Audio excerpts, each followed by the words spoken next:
Bapak, Ibu, dan saudara yang dikasihi Tuhan, ya selamat pagi, dan biar kiranya damai sejahtera dari Tuhan Yesus Kristus menyertai kita semuanya, bahkan Bapak Ibu dimanapun saja berada, biar kasih Tuhan selalu ada di dalam kita semuanya.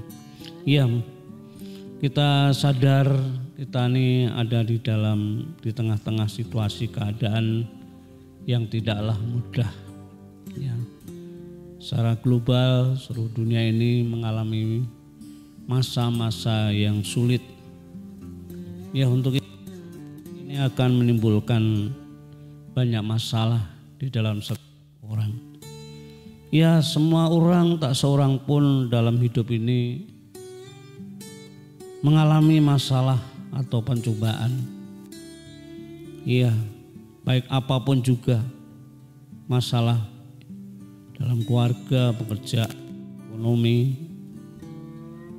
Sebab dengan adanya masalah ini akan membuat kehidupan mengalami penderitaan.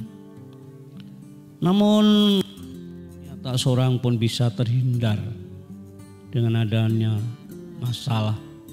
Berusaha bagaimanapun seorang pasti menghadapi banyak masalah. Dan untuk itu mari kita akan sejenak merenungkan firman Tuhan. Ya, kita baca di dalam kitab Kejadian pasal 37 yang tidak asing lagi untuk kita semuanya. Pasal 37 ayat 1 ayat yang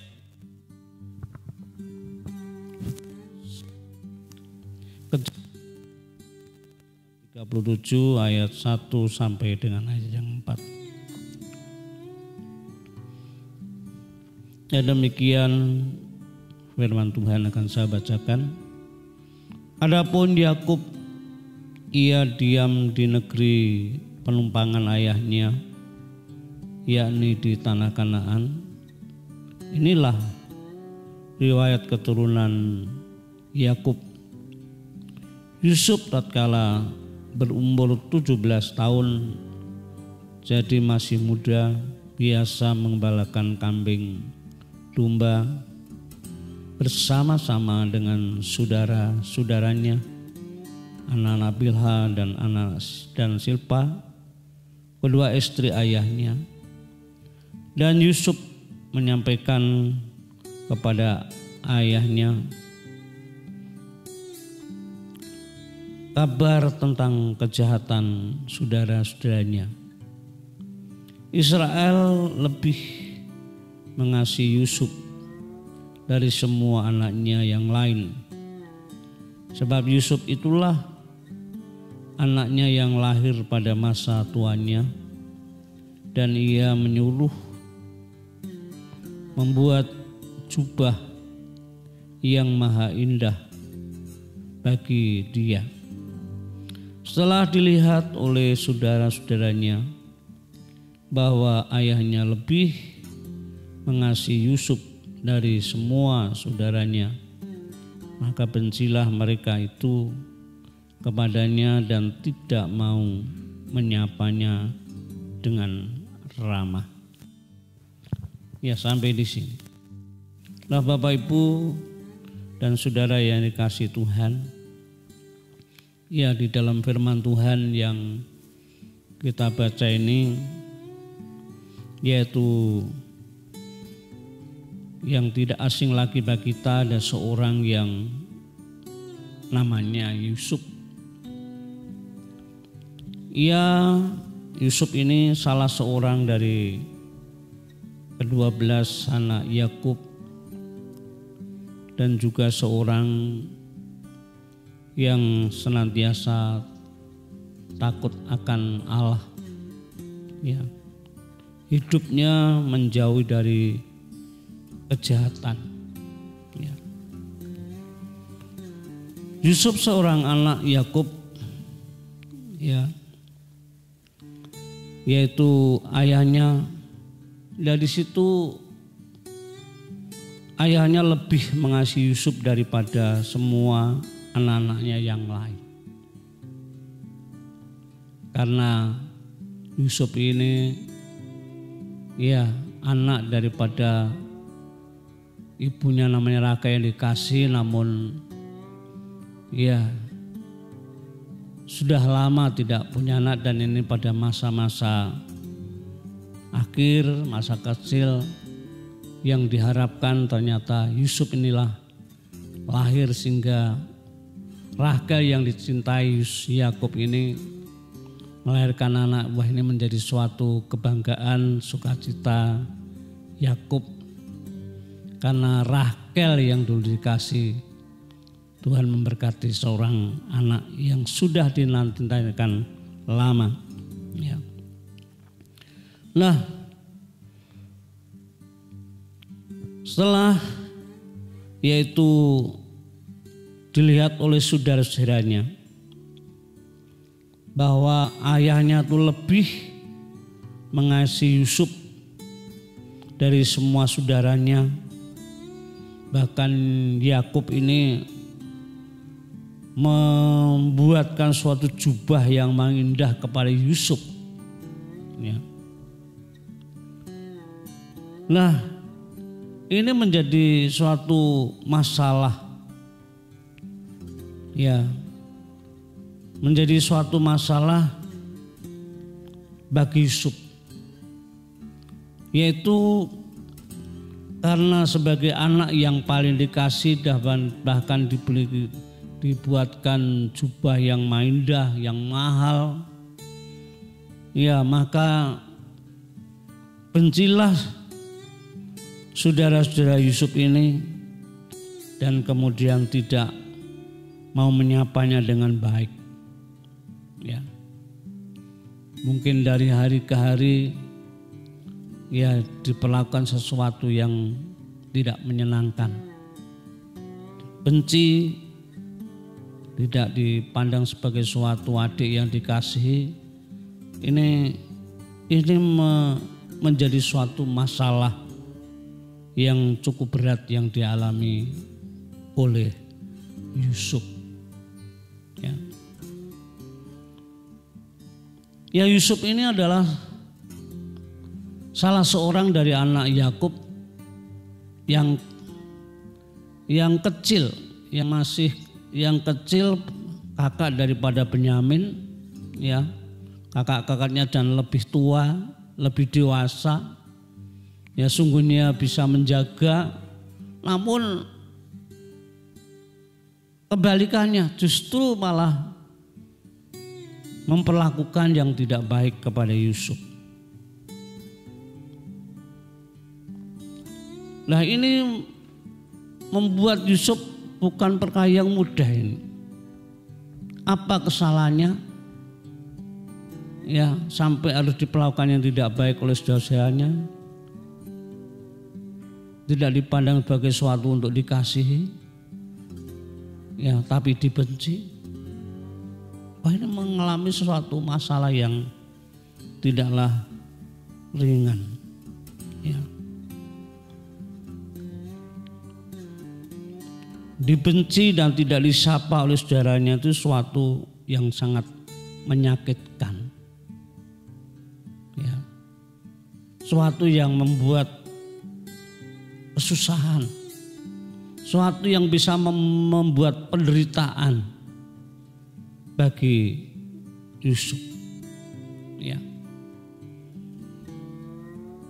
Nah, kita bisa membayangkan jika kita tidak dianggap oleh saudara saja rasanya sudah menyakitkan, apalagi sampai harus dibenci. Ya. Nah, ini bisa berbuat tanpa kontrol. Ya. Bisa berbuat sesuatu yang tidak baik. Ya. Kita sebagai contoh saja, namanya seperti bangsa Israel. Ya. Keluar dari Mesir, dibebaskan dari perbudakan hanya karena kebutuhan kehidupan ya saat itu harus sementara mengalami masalah tentang kebutuhan sehari-hari, tentang makan dan minum. Itu saja sudah tidak belajar bagaimana mereka mensikapi dengan baik untuk selalu mengandalkan Tuhan, tapi sudah membuat sesuatu yang tidak menyenangkan hati Tuhan. Ya. Masalah datang tetapi tidak belajar untuk bagaimana menguasai diri untuk selalu ingat akan Tuhan, tidak. Ya. Nah, ini sebagai contoh yang sungguh ketika menghadapi masalah, ya tidak dapat menguasai diri. Ya Yusuf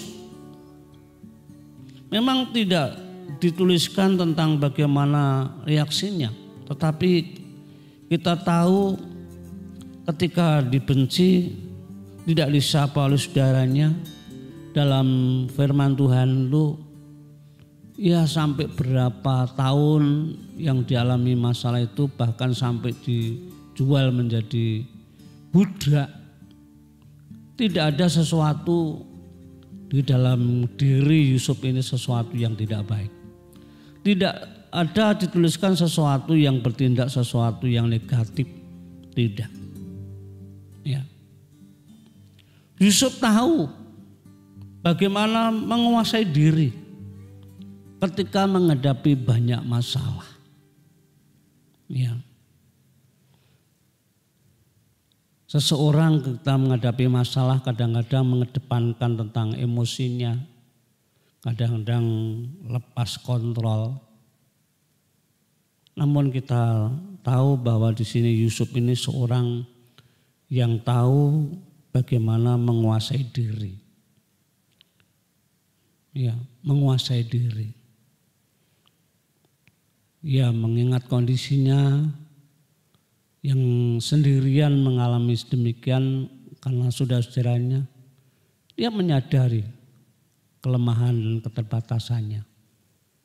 Ya, mungkin merenungkan ya sudah sewajarnya ketika orang tua mengasihi, maka sudah menjadi iri, menjadi benci. Ya, dia tidak melakukan sesuatu yang salah. Tapi Yusuf ini ya tidak bertindak sesuatu yang jahat, tidak bertindak sesuatu yang di luar kontrol, namun tahu bagaimana menguasai diri untuk tidak berbuat sesuatu yang tidak baik. Ya, dalam perjalanan waktu ketika dibenci, bagaimana ketika Yusuf ini diperintah orang tuanya untuk pergi, di mana kakak-kakaknya mengembalakan kambing domba. Ya, Yusuf diutus oleh orang tuanya untuk membawa bahan-bahan kebutuhan kehidupan kakak-kakaknya untuk mengetahui kabar tentang apa yang ada di dalam saudara-saudaranya. Wah, diperlakukan sesuatu yang tidak baik, dianiaya. Ya. Jubahnya disubek-subek. Ya. Ya, mau dibunuh, bahkan dijual. Mau jadi budak, kemudian jadi budak. Wah, ini sesuatu yang benar-benar menderita sekali. Ya. Ya, dia terima apa yang terjadi menimpa dirinya. Ya. Yusuf belajar mensikapi semua masalah dengan benar, yaitu untuk selalu tahu bagaimana menguasai diri untuk tetap hidup seturut dengan kehendak Allah. Ya, seperti Rasul Petrus, bagaimana suratannya, Ya. Ketika orang-orang percaya juga mengalami masa-masa yang sulit. Ya. Kita baca di dalam 1 Petrus pasal 4. 1 Petrus pasal yang keempat. Ayat yang ke-7.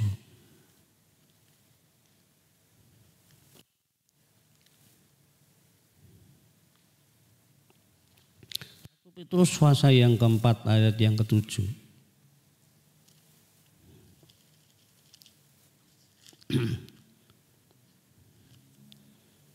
Ya, demikian firman Tuhan, 1 Petrus pasal 4 yang 7. Kesudahan segala sesuatu sudah dekat.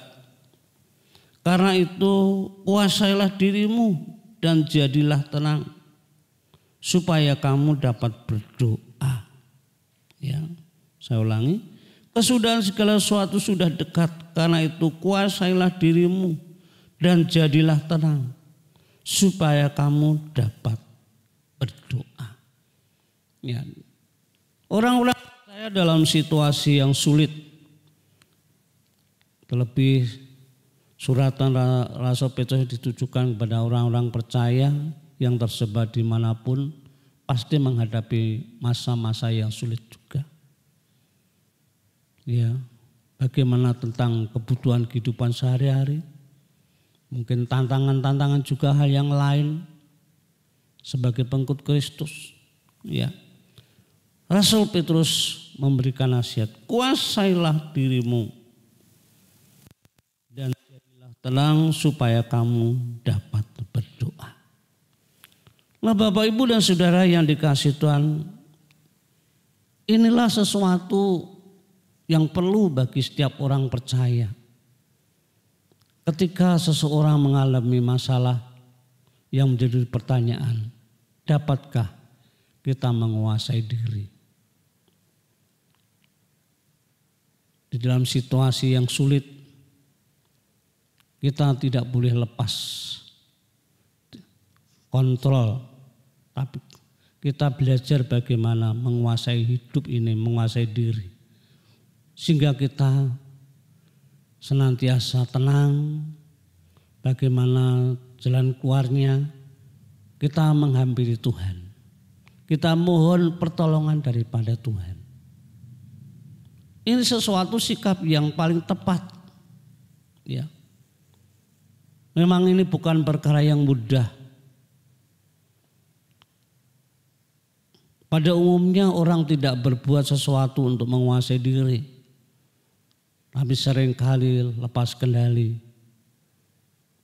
Ya, sehingga seringkali berdampak sesuatu yang tidak baik. Menjadi masalah keluarga yang sangat berat. Ya, meninggalkan tanggung jawab. Mungkin sebagai orang tua biasa kerja dan tidak, ya, pamannya harus di PHK, harus terus kemudian meninggalkan tanggung jawab sebagai keluarga. Timbul perceraian dan lain-lain. Ini sesuatu keadaan yang sering terjadi ketika orang tidak dapat menguasai diri. Ya. Namun ini sesuatu yang sangat indah. Apa yang disampaikan oleh Rasul Petrus kepada jemaat dimanapun saja berada. Saya percaya Petrus ini dapat belajar melalui firman Tuhan, mungkin dengan sejarah kehidupan seperti Yusuf dan tokoh-tokoh iman yang lain. Seperti Yusuf. Ketika Yusuf menghadapi masalah kehidupan, pencobaan hidup yang tidaklah ringan. Mengalami penderitaan yang tidaklah kecil. Harus jauh dari orang tua. Jadi budak. Ya. Namun tahu bagaimana harus bersikap. Dia belajar untuk memahami segala sesuatu yang terjadi itu pasti ada rencana Allah yang begitu besar. Ada rencana Allah bagi setiap orang percaya yang takut akan Allah. Dan kita tahu bagaimana perjalanan kehidupan Yusuf ini selalu di dalam penyertaan Tuhan yang luar biasa. Ya. Jadi inilah sesuatu yang indah bagi kita. Bagi setiap orang percaya, mari kita di tengah-tengah situasi, keadaan masa-masa sukar yang kita hadapi saat ini, mari kita belajar untuk menguasai diri. Kita belajar untuk menenangkan diri.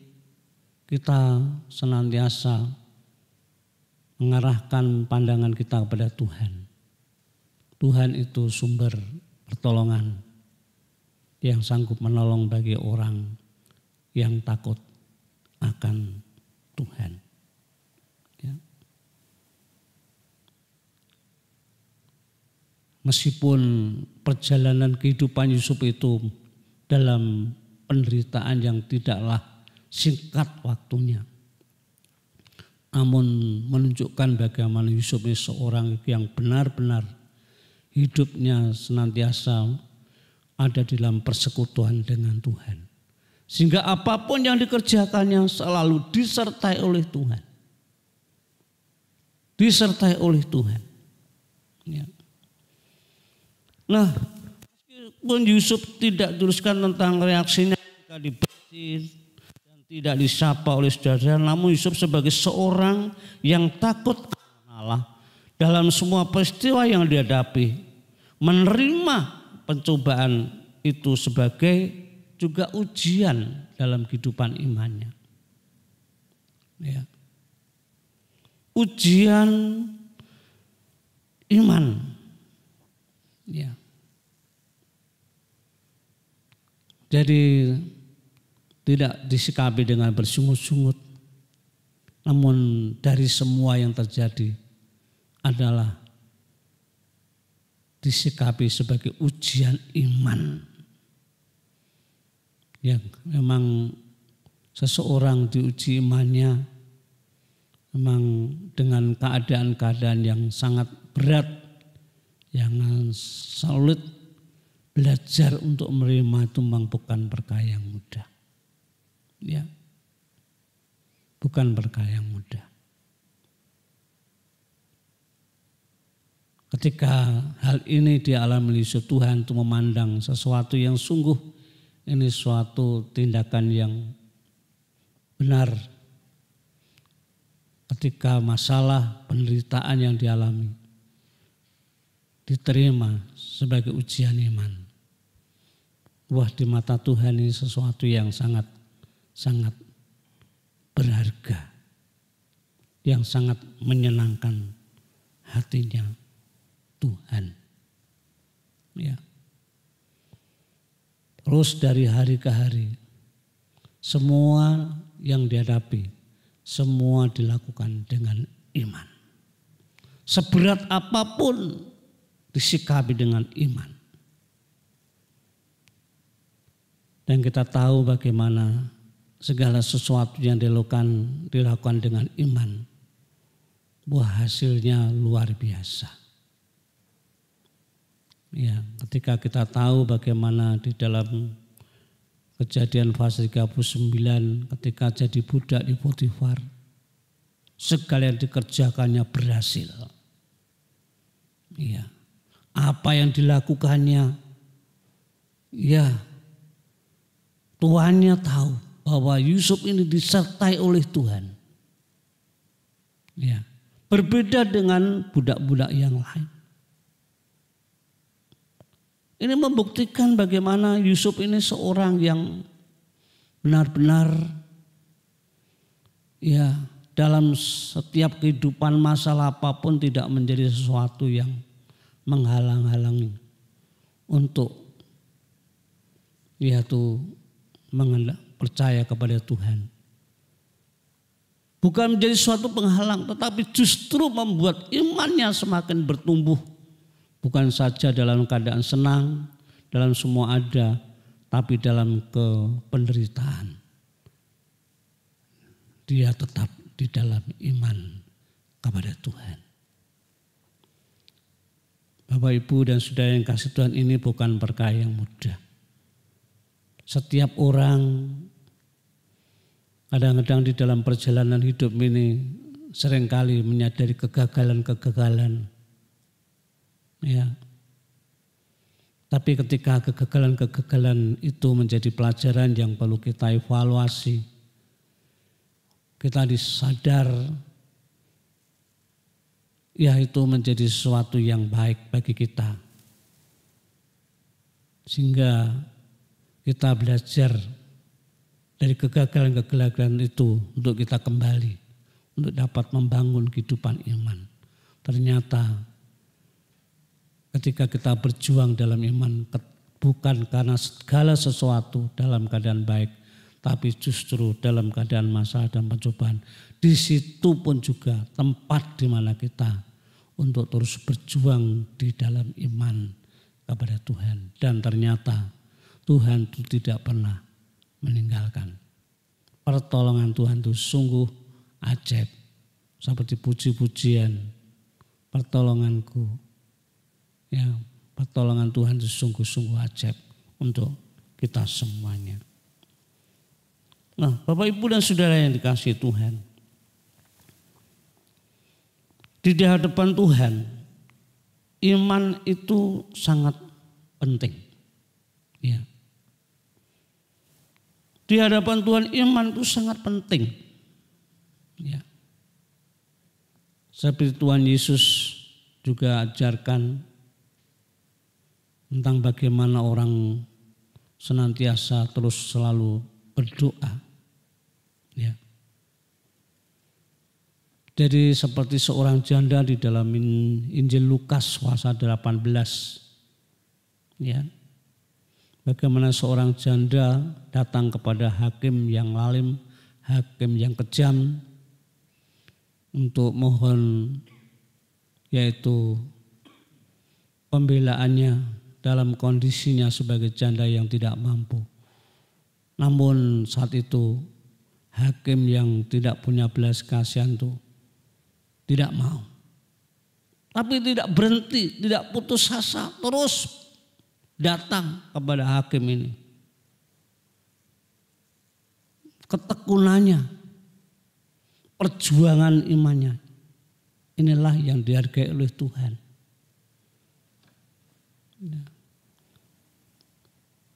Maka di hadapan Tuhan itu iman itu sangat berharga. Kedatangan Tuhan Yesus ke dunia, Tuhan tidak mencari berapa yang kamu miliki. Ya, harta, kamu punya harta seberapa, tapi tidak. Tapi Tuhan bertanya, adakah iman di bumi ini? Ya, kita akan baca di dalam Injil Lukas pasal 18 ayat yang ke-8. Injil Lukas pasal 18 ayat yang 8 ya akan saya bacakan. Aku berkata kepadamu, ia akan segera membenarkan mereka. Akan tetapi jika Anak Manusia itu datang, adakah ia mendapati iman di bumi ini? Ya. Adakah iman di bumi ini? Jadi di sini kita tahu bahwa Allah itu sangat menghargai iman. Ya. Kedatangan Tuhan sudah dekat. Masa-masa sulit terjadi. Ini merupakan tantangan yang tidak mudah. Tapi justru dari semuanya itu kita belajar dengan semua masalah. Kita terus senantiasa mensikapi semua dengan iman kepada Tuhan. Tidak mengandalkan kekuatan kita, tapi mengandalkan Tuhan. Ya, dari masalah pencobaan, tempat di mana kita diuji iman kita. Untuk itu mari kita belajar seperti Yusuf ini. Ya, kita akan membaca dalam Yakobus pasal 1. Ya. Ayat 2 dan 3. Sebagai ayat penutup. Yakobus pasal 1 ayat 2 dan 3. Saudara-saudaraku, anggaplah sebagai suatu kebahagiaan apabila kamu jatuh ke dalam berbagai pencobaan. Sebab kamu tahu bahwa ujian terhadap imanmu itu menghasilkan ketekunan. Ya. Menghasilkan ketekunan. Ya. Sebab kamu tahu bahwa ujian terhadap imanmu itu menghasilkan ketekunan. Jadi pencobaan yang datang itu sebagai tempat ujian iman dan tidak sia-sia. Ujian iman menghasilkan sesuatu yang baik di dalam kehidupan kita. Di situ dikatakan ketekunan. Dan lagi kalau kita bahas selanjutnya, dan biarkanlah ketekunan itu memperoleh buah yang matang supaya kamu menjadi sempurna dan utuh dan tak berkurangan suatu apapun. Nah, untuk itu Bapak Ibu dan Saudara yang kasih Tuhan, ya dalam situasi yang sulit ini, mari kita belajar seperti Yusuf untuk dapat mensikapi semuanya, yaitu sebagai suatu tempat di mana kita terus diuji keimanan kita. Adakah kita tetap di dalam iman kepada Tuhan? Kita tahu ketika kita tetap percaya kepada Tuhan, mengandalkan Tuhan, pertolongan Tuhan yang ajaib itu akan menyertai kita semuanya. Tuhan Yesus memberkati.